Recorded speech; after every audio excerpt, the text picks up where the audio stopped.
This might just be the best tuna melt you've ever had, and today I'm going to show you a few small tricks that make a huge difference. It's part of my weekly sandwich series, so follow along if you want more recipes like this. First, finely dice some red onion. It helps to separate the layers of the onion, stack them together, and slice them thin so the cuts stay nice and consistent. Once they're sliced one way, stack them together and then cut them across to create a fine dice. Next, let's move on to the parsley.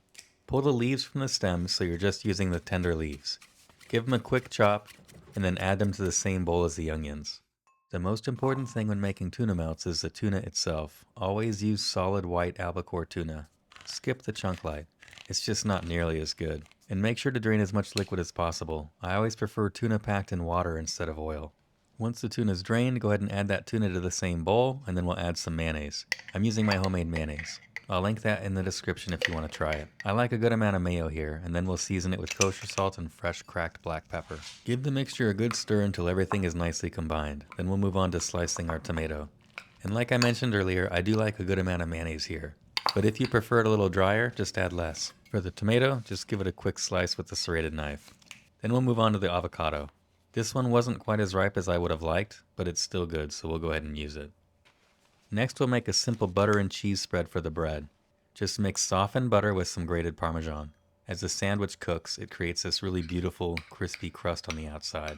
This step really elevates the whole sandwich. Next, cut 2 slices of sourdough bread. I'll link my sourdough recipe at the end of this video in case you don't have a good one yet. Now spread a generous layer of that butter and cheese mixture onto each slice. You can really use any cheese you like here, but I prefer using Parmesan because it creates a really nice texture on the bread, which you'll see once we slice this sandwich open. I actually forgot to slice the cheese earlier, so let's go ahead and cut some sharp cheddar cheese for this sandwich. Now place the bread into a cast iron pan over medium heat with the spread side down. We're just going to toast this until the bread develops a nice golden color.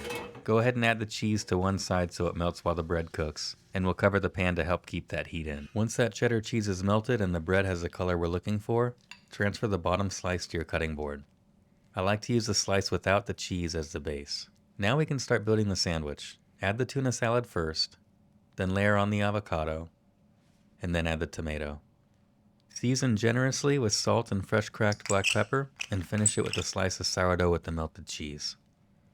And this is exactly the color we're looking for, a deep golden brown. The sandwich gets incredibly crispy on the outside, which creates a really nice contrast in texture. You can just hear how crispy it is. In my opinion, this is the perfect tuna melt.